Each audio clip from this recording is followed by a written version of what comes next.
Hello les cuistots, c'est Guillaume Marinette, on est sur Simplement Bon, je suis auteur culinaire, donc vous pouvez retrouver mes livres sur mon site guillaumemarinette.com ou retrouver plein de recettes que je partage aussi sur mon Instagram guillaume.marinette avec le petit lien qui est juste en dessous en barre d'infos.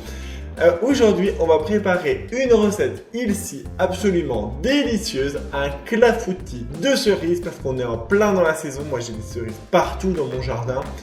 Alors, du coup, vous allez pouvoir profiter de cette recette où il n'y a aucun sucre raffiné. On va mettre une toute petite touche sucrée par du miel parce que la cerise est l'un des fruits les plus sucrés. Donc, on n'a pas besoin d'en rajouter des tonnes pour que ce soit bon, sain et gourmand. Donc tu vas voir, la recette est ultra facile.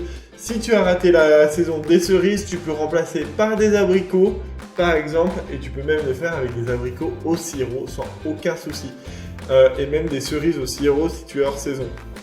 Et si tu as un excédent de cerises, je te conseille de les dénoyauter si tu les préfères dénoyauter dans les clafoutis et de les congeler. Ça se congèle hyper bien et comme ça, tu peux en faire toute l'année. Moi, c'est ce que je vais faire parce que là, je suis un petit peu envahi. D'ailleurs, je te donnerai la semaine prochaine une autre recette du gâteau à la cerise qui est une dinguerie. Donc, je te conseille d'essayer vraiment absolument. Donc, si tu aimes la vidéo, je compte sur toi pour t'abonner, pour lâcher un max de pouces bleus.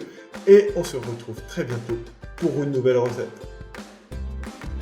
Alors, on va commencer par casser 3 œufs.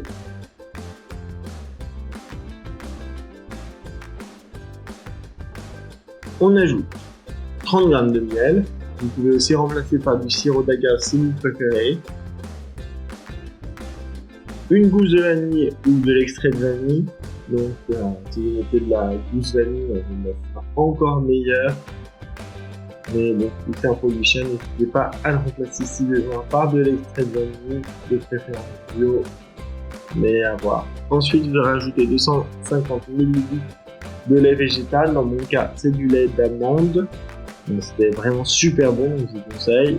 50 g de farine d'épeautre. Vous mélangez.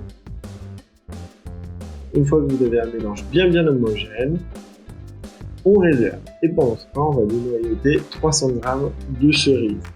Vous pouvez évidemment laisser les cerises entières. On dit que ça a un petit peu plus de goût, mais moi je trouve ça tellement plus pénible à manger que je préfère largement dénoyauter quitte à perdre un petit peu en arôme.